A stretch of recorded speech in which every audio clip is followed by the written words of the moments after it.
Bonjour à tous et bienvenue dans cette nouvelle émission du Digital JT économique d'Anews Sécurité. Et bonjour Patrick. Bonjour Soline.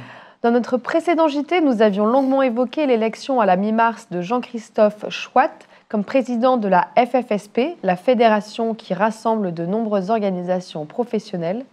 Aujourd'hui, il y a une suite. En effet, Soline, la FFSP, c'est-à-dire la Fédération française de la sécurité privée, a reçu le renfort de 4 syndicats patronaux de la sécurité. 2 qui en avaient démissionné voici quelques années et 2 autres qui n'avaient jamais adhéré. Quelques jours après son élection, Jean-Christophe Chouat avait d'ailleurs lancé un appel au rassemblement.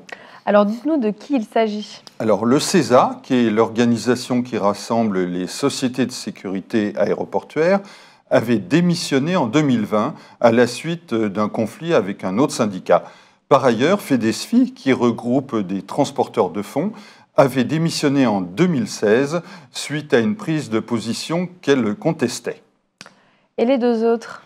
Alors, c'est également un signe fort de l'évolution du paysage syndical. En effet, le GES, qui opère dans la surveillance humaine, est né, rappelez-vous, Soline, du rapprochement entre le SNES et l'USP en 2019. Il n'avait pas voulu adhérer à la FFSP et avait même montré une certaine méfiance vis-à-vis de la fédération. Aujourd'hui, il la rejoint. Et l'autre organisation ? Il s'agit de l'UFAX, qui est né en octobre dernier du rapprochement entre l'UNAFOS et la FPS, et qui désormais est un seul syndicat représentant les sociétés de formation en sécurité. On critiquait jusqu'à présent l'éparpillement des syndicats patronaux, et bien désormais, il va parler d'une seule voix. Cela semble en effet une bonne chose. Vous allez maintenant nous parler de 2 nominations importantes. Alors, la première constitue un véritable événement. Michel Mathieu, ancien président de Securitas pendant 14 ans, a été nommé président de Fiducial Sécurité en remplacement de Gérard Martin qui part à la retraite. Il est extrêmement connu dans la profession. Oui, on peut le dire. Après plusieurs postes dans des groupes industriels, il entre en 1997 chez Protec, qui n'est autre que l'ancêtre de Securitas. Il gravit rapidement les échelons, puis devient PDG de Securitas France en 2004.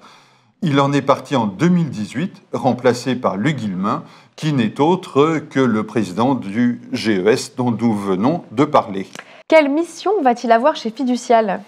Alors, les objectifs sont clairement affichés, devenir le leader de la surveillance humaine. Or, le groupe est seulement numéro 3, assez loin derrière Ceris et Securitas. Il devra donc probablement faire des acquisitions pour les rattraper.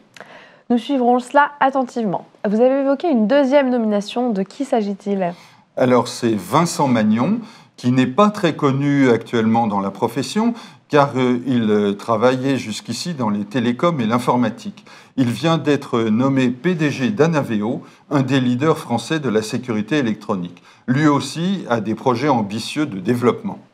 On va parler d'une acquisition dans un tout autre domaine. Le groupe RG est un des leaders français des EPI, c'est-à-dire les équipements de protection individuelle. Il a beaucoup grandi ces dernières années par croissance organique et externe. Il vient de racheter Securilog. Et en quoi est-ce notable ? En fait, c'est une diversification vers une activité à valeur ajoutée. Securilog est en effet spécialisé dans les services de prévention des risques sur les sites sensibles, par exemple les installations pétrochimiques. Par exemple, il s'assure de la sécurité du personnel lors d'incidents techniques comme des arrêts ou des opérations de maintenance. On passe maintenant à notre rubrique « Nouveau contrat ». Alors, pas tout à fait, Soline, puisqu'on va plutôt évoquer un contrat emblématique qui a été perdu. Oui, ce n'est pas pareil.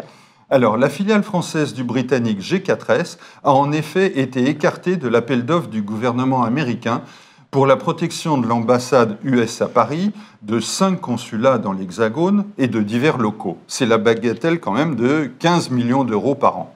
Mais que s'est-il passé ? Alors, G4S était titulaire de ce contrat depuis 10 ans. Le département d'État a exclu G4S du processus administratif de l'appel d'offres. Celui-ci a donc été empêché de pouvoir même concourir. Une perte douloureuse car c'était le contrat principal de G4S en France. Nous allons maintenant finir par notre rubrique internationale. Eh bien, figurez-vous, Soline, que nous allons encore parler de G4S. Le groupe britannique a racheté un de ses compatriotes opérant dans la surveillance humaine. C'est assez fréquent, non? Alors, pas pour G4S. Le groupe a plutôt l'habitude de céder des activités pour se concentrer sur celles qui sont les plus rentables. Et puis surtout, c'est la première acquisition depuis qu'il a été lui-même racheté par l'américain Allied Universal voici un an. C'est donc un événement à souligner. Voilà qui est fait, Patrick. On se donne rendez-vous dès le mois prochain. Au revoir à tous et au revoir, Patrick. Au revoir, Soline.